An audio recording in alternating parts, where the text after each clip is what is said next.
কোষ্ঠকাঠিন্য কেবল অস্বস্তিকরই নয়, এটি পেট ব্যথা, পেট ফাঁপা এবং অন্যান্য সমস্যাও তৈরি করে। মলত্যাগ নিয়মিত না হলে কোষ্ঠকাঠিন্য হয়। এর জন্য প্রত্যক্ষ বা পরোক্ষভাবে বেশ কিছু কারণ দায়ী, যেমন অনুপযুক্ত খাদ্যাভ্যাস, অনিয়মিত খাবারের সময়, দীর্ঘ সময় বসে থাকা, অপর্যাপ্ত ঘুম, মানসিক চাপ ইত্যাদি। আপনি যদি কোষ্ঠকাঠিন্যে ভুগে থাকেন তাহলে বেশ কিছু প্রাকৃতিক প্রতিকার বিবেচনা করতে পারেন। সবচেয়ে সহজ উপায়গুলোর মধ্যে একটি হলো সঠিক ফল খাওয়া। আসসালামু আলাইকুম, আমি ডক্টর লাবণী। চলুন জেনে নেওয়া যাক কোষ্ঠকাঠিন্য দূর করতে কোন ফলগুলো খাবেন।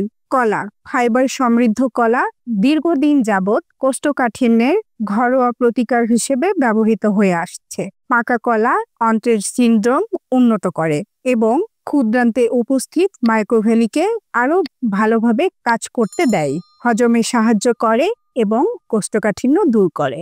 এক্ষেত্রে পুরোপুরি পাকা কলা খাওয়া গুরুত্বপূর্ণ। কাঁচা কলায় প্রচুর পরিমাণে রেজিস্ট্যান্স স্টার্চ থাকে এবং বিপরীত প্রভাব থাকে। ডায়রিয়ায় ভুগছেন এমন কারোর জন্য উপকারী বলে মনে করা হয়। কমলা। কমলা ফাইবার এবং ভিটামিন সি এর বিশেষ সতেজ উৎস।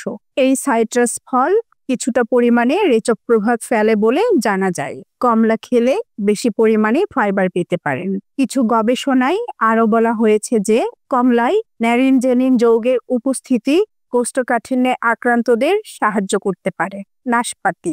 নাশপাতিতে কেবল ফাইবার নয়, ফ্রুক্টোজ এবং সরবিটলও থাকে। শেষের দুটি আমাদের রেচক প্রভাব ফেলতে পারে এবং আমাদের পেটের সমস্যা থেকে মুক্তি দিতে পারে। সরবিটল মল নরম করে এবং চাপের মাধ্যমে মলত্যাগ করতে সহজ করে, তাই কোষ্ঠকাঠিন্য দূর করতে নিয়মিত নাশপাতি খেতে পারেন।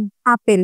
আপেল কোষ্ঠকাঠিন্য এবং ডায়রিয়া উপশম করতে সাহায্য করে। প্রথমটির ক্ষেত্রে আপেল খোসা সহ খাওয়ার পরামর্শ দেওয়া হয়।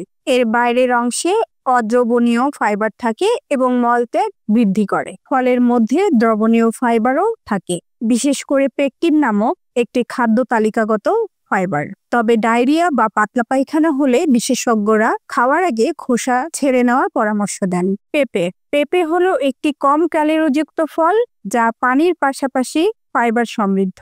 এটি মলত্যাগ নিয়ন্ত্রণ করে এবং মলত্যাগে সাহায্য করে। এতে পেপেইন রয়েছে যা হজমে সাহায্য করার জন্য পরিচিত একটি এনজাইম। পেঁপে কোনো খাবারের সঙ্গে যোগ না করে খাওয়াই ভালো। সুস্বাদু এই ফল নিয়মিত খেলে পেটের সুস্থতা অনেকটাই নিশ্চিত থাকে। তো বন্ধুরা, আমার আজকের আলোচনা কেমন লাগলো অবশ্যই কমেন্ট করে জানাবেন।